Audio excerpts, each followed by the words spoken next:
शादी में तो आऊंगा नहीं मैं, इसीलिए ये रहा 10 लाख का चेक। मुझे आपसे कोई भीख नहीं चाहिए।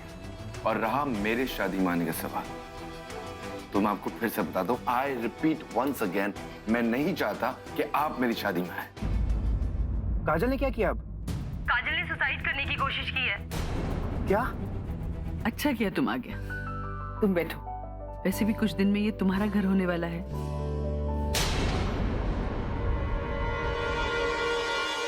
जिलन! I hate you,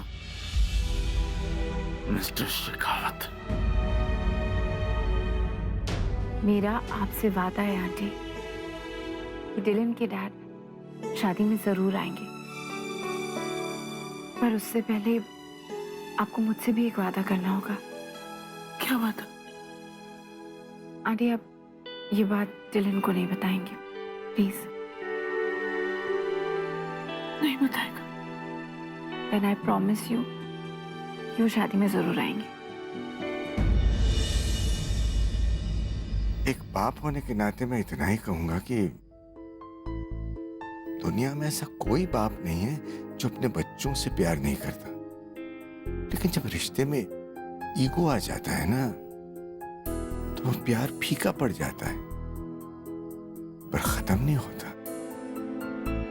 मेरी समझ में डिलन और उसके डैड के बीच की दूरी की जो भी वजह हो ना, उसे मिटाने के लिए दोनों में से किसी एक को पहल करनी होगी।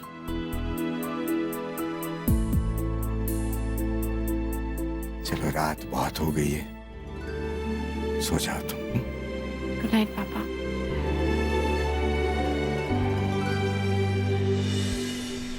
अगर डिलन और उनके डैड के बीच की दूरी की वजह अहंकार है, तो मैं इस अहंकार को मिटा के रहूंगी।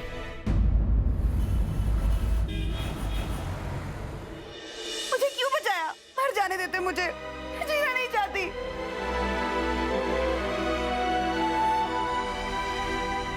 इस वक्त ये सीवियर डिप्रेशन में गुजर रही हैं, इसलिए बेटर है कि इनके पास कोई ना कोई मौजूद होना चाहिए।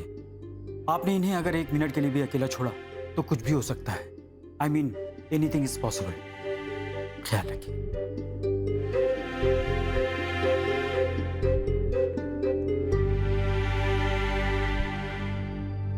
क्या है ये सब काजल? और क्यों? तुम मेरी फिक्र मत करो, मैं डिवोर्स पेपर पर साइन कर दूंगी।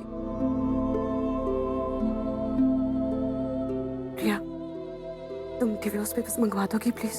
ओके। कोई जरूरत नहीं। अगर साइन करने ही थे तो हाथ काटने की क्या जरूरत थी? मुझे पता था। तुम्हें यही लग रहा होगा ना कि ये सब मेरी चाल है, और मैंने किसी इंटेंशन से अपना हाथ खुद ही इंजर किया है ताकि मैं डिवोर्स पेपर पे साइन ना कर सकूं। ट्रस्ट मी राज, ये सब मैंने किसी इंटेंशन से नहीं किया है। मैंने तो ये सोचा था कि अगर मैं ही इस दुनिया में नहीं रहूंगी तो डिवोर्स पेपर्स पे साइन भी नहीं करने पड़ेंगे।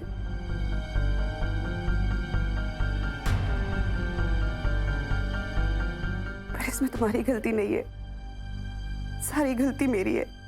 और जब तक मुझे अपनी गलती का एहसास हुआ और मैंने अपनी गलती सुधारने की कोशिश की,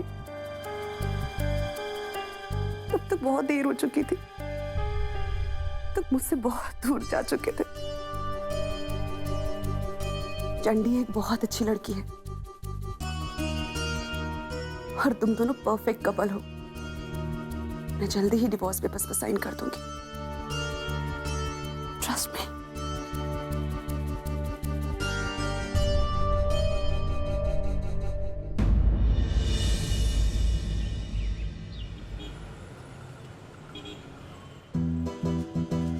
ऑटो ही नहीं दिख रहा।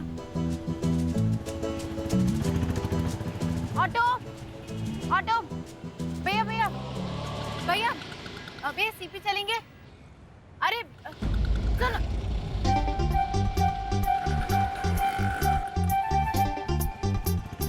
ये ऑटो वाले के अगेंस्ट अब पुलिस कंप्लेन होनी चाहिए। समझते क्या अपने आप को? हो गई आपकी good morning? Devjani, first of all कल रात के लिए आई एम रियली सॉरी। तुम जानती हो ना, मैं इस तरह शराब पीता नहीं कभी। कल रात थोड़ी ज्यादा हो गई। कल आप अपने डैड को मिस कर रहे थे। So okay Dylan. तुमसे किसने कहा मैं अपने डैड को मिस कर रहा था? मैं अपने डैड को मिस बिल्कुल नहीं करता। मैं उनसे मिलने गया था क्योंकि मॉम चाहती थी मैं उनसे मिलूं। That's it. अच्छा, आपके कल रात के स्टेटमेंट्स तो कुछ और ही कह रहे थे, तो मुझे लगा कि आप उन्हें मिस कर रहे होंगे। देखो, मेरी समझ में नहीं आ रहा तुम क्या कह रही हो। Just be a little more clear. क्या कहा मैंने ऐसे? डिलन, एक्चुअली मैं कहीं बाहर हूँ और यहाँ बहुत नॉइज है और मुझे ऑटो भी नहीं मिल रहा है। मैं आपको बाद में फ़ोन करती हूँ, ओके? ब्रेकफास्ट खा लेना।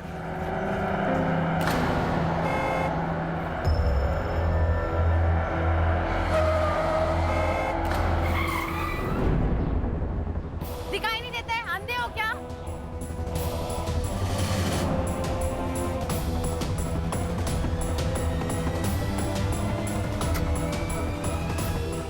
ये सड़क है।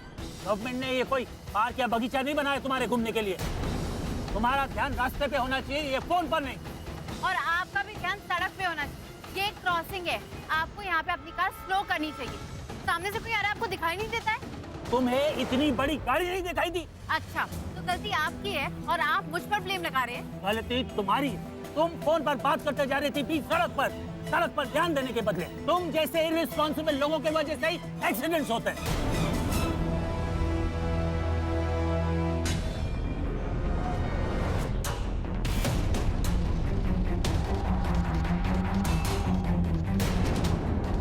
ये क्या कर रही हो तुम? आपको क्या लगता है आपने कार खरीद ली है, इसका मतलब दिल्ली की रोड्स खरीद ली हैं? अब आपको पता चलेगा कि इररिस्पॉन्सिबल कौन है। Just wait and watch.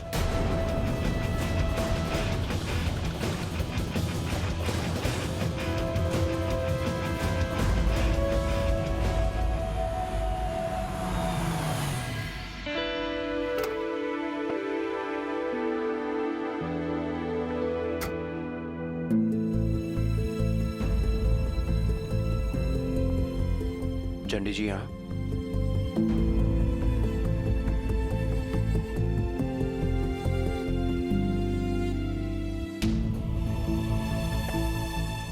Chandi जी आप यहाँ?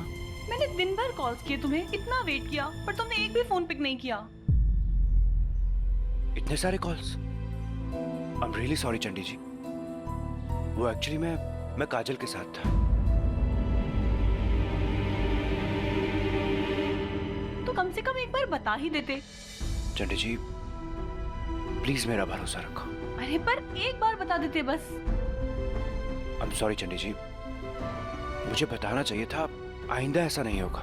चंडी जी आप प्लीज इस बात का भरोसा रखो कि काजल के साथ मेरा हर नाता टूट चुका है। मैं जो कुछ भी कर रहा हूँ सिर्फ इंसानियत के नाते कर रहा हूँ, तो बस इसीलिए। लेकिन चंडी जी अगर आप कहेंगी कि मैं उसे ना मिलूं तो मैं बिल्कुल नहीं मिलूंगा। मैं आपकी कंडीशन को अच्छे से समझ सकता हूँ चंडी जी। मैं सिर्फ आपसे प्यार करता हूँ, सिर्फ आपसे। तो फिर एक प्रॉमिस करो मुझसे कि तुम मुझे कभी अकेला छोड़ के नहीं जाओगे। चंडी जी ये प्रॉमिस तो मैं खुद से कब का कर चुका हूं। तुझसे कुछ और मांगो।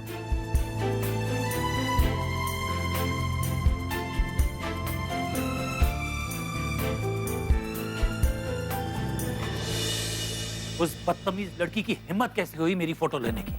मुझे पता है अब वो सोशल मीडिया पे डालेगी और कहेगी कि मैं बदतमीज आदमी हूं, औरतों के साथ बदतमीजी करता हूं। कई तरीका ढूंढा है आजकल लड़कियों ने पॉपुलर होने का। अरे खुद तो फोन पर लगी हुई थी और मुझे ट्रैफिक के रूल समझा रही है। ये बदतमीजी तो आजकल एक फैशन बन गई है। बस अब इसी को फ्रीडम का नाम दे दिया है। सही कह रहे हो तुम। मैं आपके लिए पानी लेकर आता हूँ।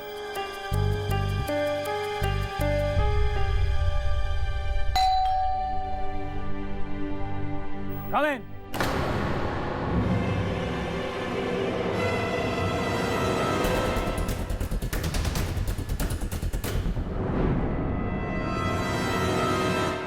हाय अंकल, मैं दीपजानी हूँ और अब मैं आपके बेटे डिलन के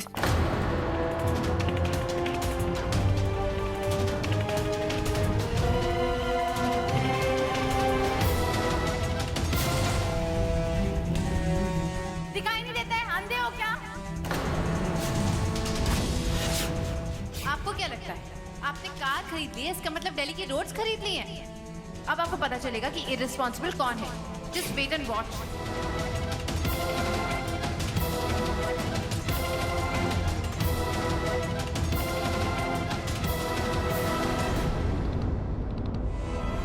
तुम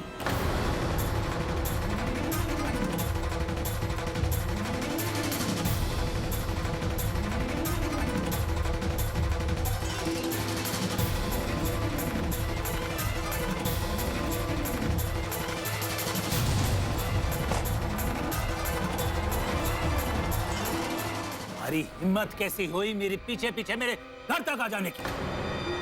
क्या चाहिए तुम्हें? आप मिस्टर शेखावत हैं?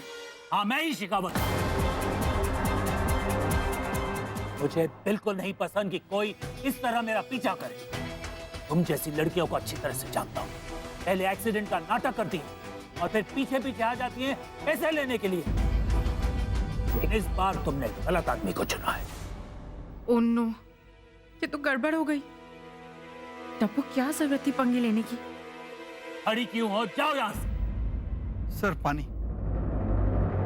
देवजानी ठाकुर, आप न्यूज रिपोर्टर देवजानी ठाकुर हो ना?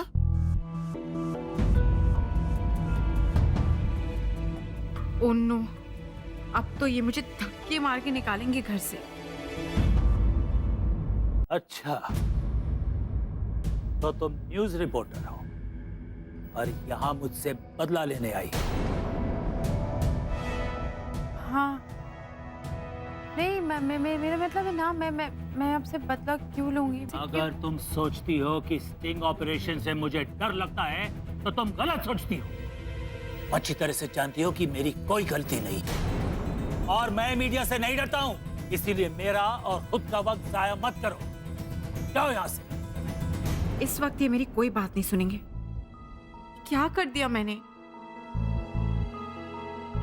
एक्चुअली मुझे लगता है कि मैं गलत एड्रेस पे आ गई हूँ। मैं जाती हूँ।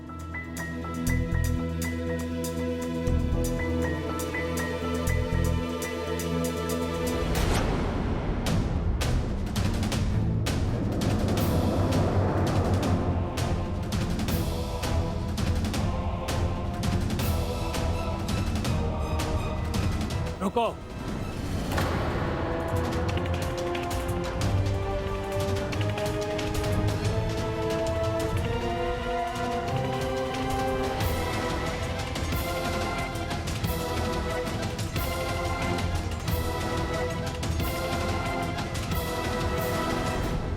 कोई गलत एड्रेस पर नहीं आई। ओह गॉड, क्या हो रहा है? इन्होंने पहचान लिया है मुझे।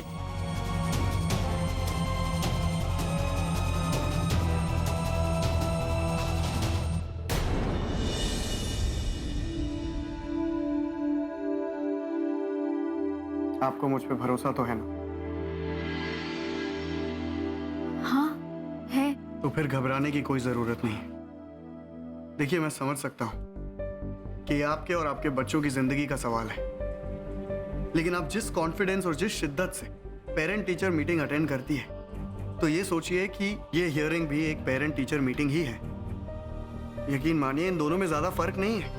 कोर्ट रूम में एक जज होता है और वहां स्कूल में एक प्रिंसिपल, और बस आपको पूरे कॉन्फिडेंस से उन्हें अपनी प्रॉब्लम समझानी है।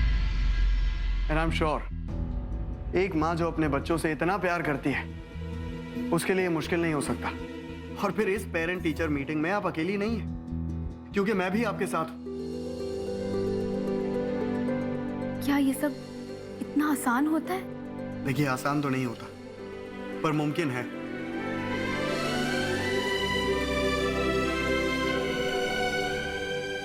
ये तावीज मेरी माँ ने मुझे दिया था।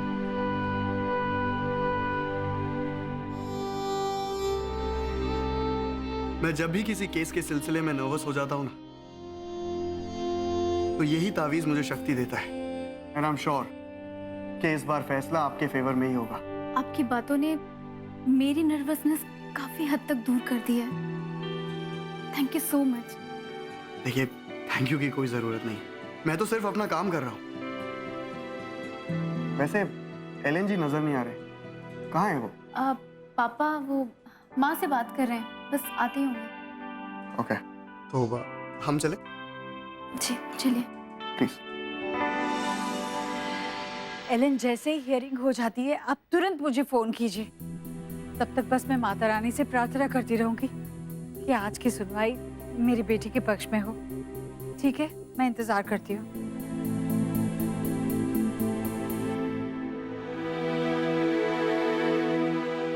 माता रानी, आप तो जगत माता हो, ऐसी मुश्किल घड़ी में मेरी बच्ची का साथ देना, उसे उसके बच्चों से अलग मत होने देना माता रानी, मत होने देना।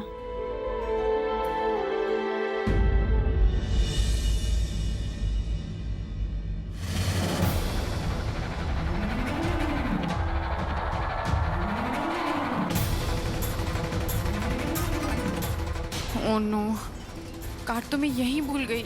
Devyani weds Dylan.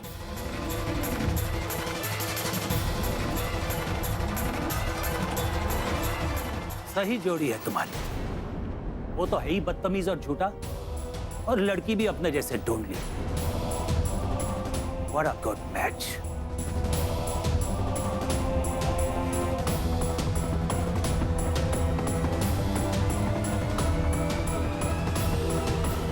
Uncle, I am really sorry. अगर मुझे पता होता कि आप डिलन के डैड हैं तो मैं कभी ऐसे रिएक्ट नहीं करती।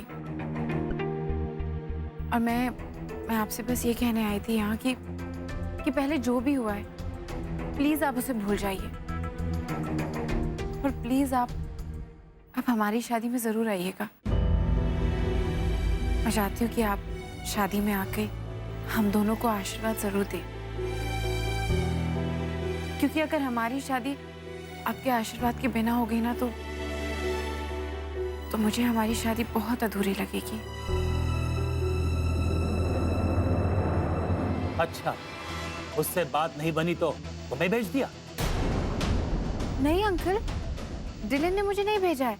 मुझे कोई फर्क नहीं पड़ता है। मेरे लिए वो माँ और बेटे दोनों मर चुके हैं। और अगर ये सब कुछ नाटक पैसों के लिए है तो अलग बात है। बस अंकल,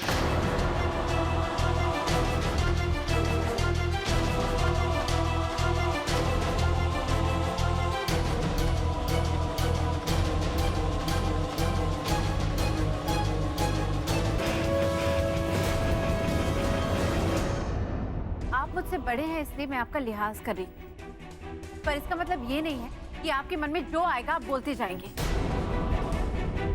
डिलन मेरे होने वाले पति हैं और मैं उनके बारे में एक और शब्द नहीं सुनूंगी।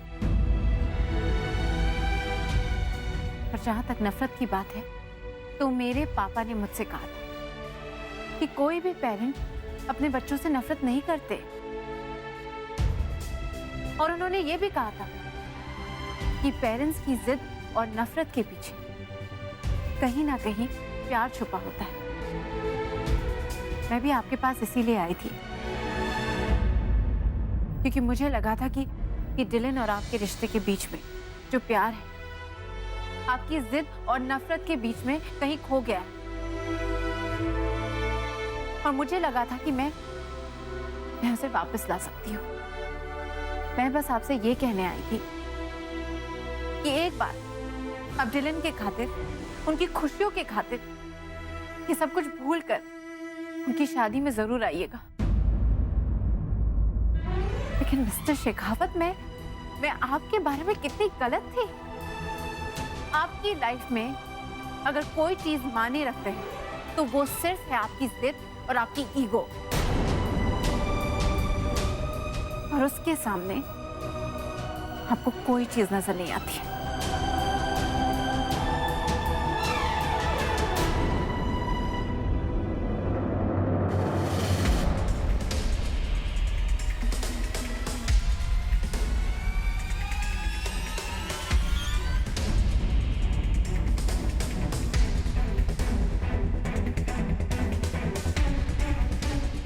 और एक बात और,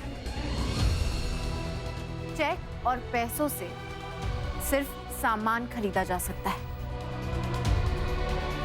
सम्मान नहीं। आई एम रियली सॉरी कि यहाँ आके मैंने आपका वक्त जाया किया और शायद अपना भी।